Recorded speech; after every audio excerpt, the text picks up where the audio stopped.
સાંભળો કુંભ રાશિના પ્રિય મિત્રો, આજે જે વાત હું તમને કહેવા જઈ રહી છું ને એ સામાન્ય નથી. આવનારા માત્ર 4 દિવસ તમારા જીવનમાં એવો મોટો ફેરફાર લઈને આવવાના છે કે તમે પણ આશ્ચર્યમાં પડી જશો. ઘણા સમયથી જે મુશ્કેલીઓ તમને અંદરથી તોડી રહી હતી, જે દુઃખો તમે કોઈને કહ્યા વગર સહન કરતા આવ્યા છો, હવે એ બધું ધીમે ધીમે સમાપ્ત થવાનું છે. ભગવાન શનિદેવ, માતા લક્ષ્મી અને બ્રહ્મા વિષ્ણુ મહેશની વિશેષ કૃપા હવે તમારા જીવનમાં પ્રવેશ કરવા જઈ રહી છે. પરંતુ મિત્રો, આ વિડીયોને અંત સુધી જરૂર જોતા રહેજો, કારણ કે આજે જે સંકેતો અને રહસ્યો હું તમને જણાવવા જઈ રહી છું એ તમારા જીવનની દિશા બદલી શકે છે.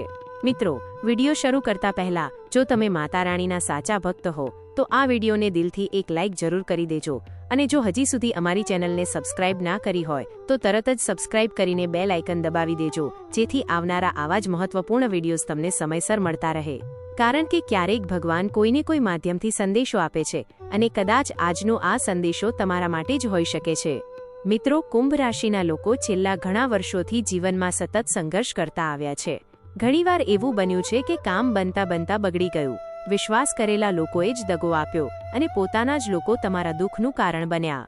તમે દિલથી સારા રહ્યા, બીજાનું ખરાબ ક્યારેય વિચાર્યું નહીં, છતાં તમને યોગ્ય ફળ મળ્યું નહીં. પરંતુ હવે સમય બદલાઈ રહ્યો છે. તમારા ગ્રહોમાં એવા પરિવર્તન શરૂ થયા છે જે સીધો તમારા ભાગ્ય પર અસર કરશે. ખાસ કરીને શનિ, બુધ, મંગળ અને શુક્રનો પ્રભાવ હવે તમારા લાભ ભાવમાં પ્રવેશી રહ્યો છે, અને આ જ કારણ છે કે આગામી 4 દિવસ તમારા માટે ચમત્કારિક સાબિત થઈ શકે છે. મિત્રો, ઘણા લોકો વિચારતા હશે કે શું ખરેખર ગ્રહો જીવન બદલી શકે? તો હા મિત્રો, જ્યારે કોઈ વ્યક્તિ સતત સારા કર્મ કરે છે, સત્યના માર્ગ પર ચાલે છે અને દિલથી મહેનત કરે છે, ત્યારે એક સમય એવો જરૂર આવે છે જ્યારે બ્રહ્માંડ પોતે તેની મદદ કરવા લાગે છે. અને કુંભ રાશિના ઘણા લોકો માટે હવે એ જ સમય શરૂ થયો છે. ભગવાન શનિદેવ ખાસ કરીને તે લોકોને આશીર્વાદ આપે છે જે મહેનતુ હોય, ધીરજ રાખે અને અન્યાય સામે ક્યારેય ન ઝૂકે. અને મિત્રો, તમે એ તમામ પરીક્ષાઓ પાર કરી છે. આવનારા દિવસોમાં સૌથી પહેલો મોટો બદલાવ તમારા અટકેલા કામોમાં જોવા મળશે. જે કામ ઘણા સમયથી અટક્યા હતા, જે પૈસા ફસાયા હતા, જે લોકો તમને અવગણતા હતા, હવે ધીમે ધીમે એ જ લોકો તમારું મહત્વ સમજવા લાગશે. જીવનમાં એક નવી ગતિ આવશે. તમને લાગશે કે જાણે કોઈ અજાણી શક્તિ તમારા માટે રસ્તા ખોલી રહી છે. ઘણા લોકો માટે નોકરીમાં સારા સમાચાર મળી શકે છે, કેટલાકને ધંધામાં મોટો લાભ થઈ શકે છે, તો કેટલાકના ઘર પરિવારના પ્રશ્નો ધીમે ધીમે શાંત થવા લાગશે. મિત્રો, માતા લક્ષ્મીની કૃપા જ્યારે જીવનમાં પ્રવેશ કરે છે ત્યારે માત્ર પૈસા જ નથી આવતા, પરંતુ ઘરમાં શાંતિ, સુખ અને સકારાત્મકતા પણ વધે છે. છેલ્લા કેટલાક સમયથી જે બિનજરૂરી ખર્ચા વધ્યા હતા, જે કારણ વગર પૈસા હાથમાંથી સરકી જતા હતા, હવે તેમાં ઘટાડો થવા લાગશે. નવા આવકના રસ્તા ખુલશે. કોઈ જૂનો અટકેલો લાભ મળી શકે છે. કેટલાક લોકોને કોઈ ખાસ વ્યક્તિ તરફથી મદદ મળી શકે છે. અને મિત્રો, આ બધું અચાનક નહીં, પરંતુ ધીમે ધીમે તમારા જીવનમાં સ્થિરતા લઈને આવશે.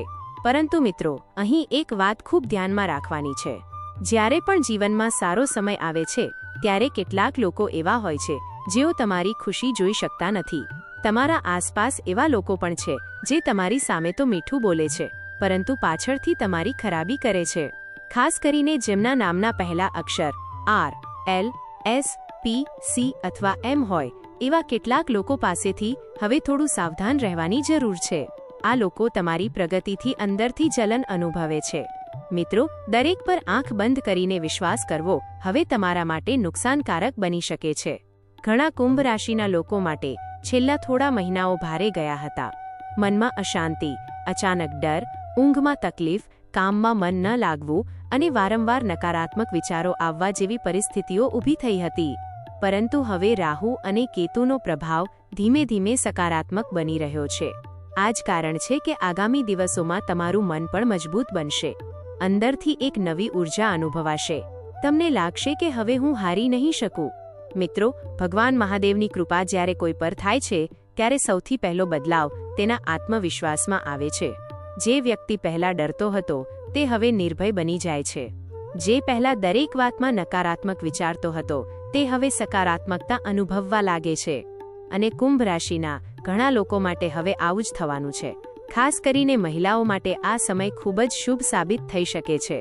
ઘરનું વાતાવરણ સુધરશે, પરિવારનો સહકાર મળશે અને મનની ચિંતા ઓછી થવા લાગશે. મિત્રો, હવે એક ખૂબ જ મહત્વપૂર્ણ વાત ધ્યાનથી સાંભળજો. આવતા 4 દિવસ દરમિયાન તમારે કેટલીક ભૂલો બિલકુલ કરવી નથી. ખાસ કરીને કોઈ સાથે ઝઘડો નહીં કરવો, ગુસ્સો ઓછો રાખવો અને મનમાં નકારાત્મકતા લાવવી નહીં. જુગાર, સટ્ટો, દારૂ, માંસાહાર જેવી વસ્તુઓથી શક્ય હોય તેટલું દૂર રહેવું. કારણ કે જ્યારે ગ્રહો સકારાત્મક ફળ આપતા હોય ત્યારે આવી નકારાત્મક આદતો તમારા સારા સમયને કમજોર બનાવી દે છે. આ સમય તમારા માટે આત્મિક શુદ્ધિનો સમય છે. ઘણા લોકો માટે આ 4 દિવસ દરમિયાન કોઈ શુભ સમાચાર મળી શકે છે. કોઈ જૂનો અટકેલો ફોન આવી શકે છે. કોઈ ઇન્ટરવ્યૂમાં સફળતા મળી શકે છે. કોઈ સંબંધમાં ફરીથી મીઠાશ આવી શકે છે. અને મિત્રો, કેટલાક લોકો માટે તો આ સમય જીવનનો ટર્નિંગ પોઈન્ટ સાબિત થઈ શકે છે.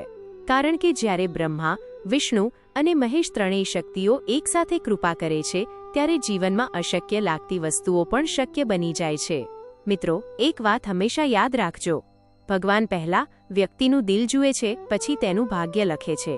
તમે જો સચ્ચા દિલથી મહેનત કરી છે, કોઈનું ખરાબ નથી વિચાર્યું અને મુશ્કેલ સમયમાં પણ ધર્મનો રસ્તો છોડ્યો નથી, તો વિશ્વાસ રાખજો કે ભગવાન તમારો હાથ જરૂર પકડશે. કદાચ થોડી મોડે, પરંતુ જ્યારે સમય બદલાશે ને ત્યારે એટલો બદલાશે કે લોકો પણ આશ્ચર્યમાં પડી જશે.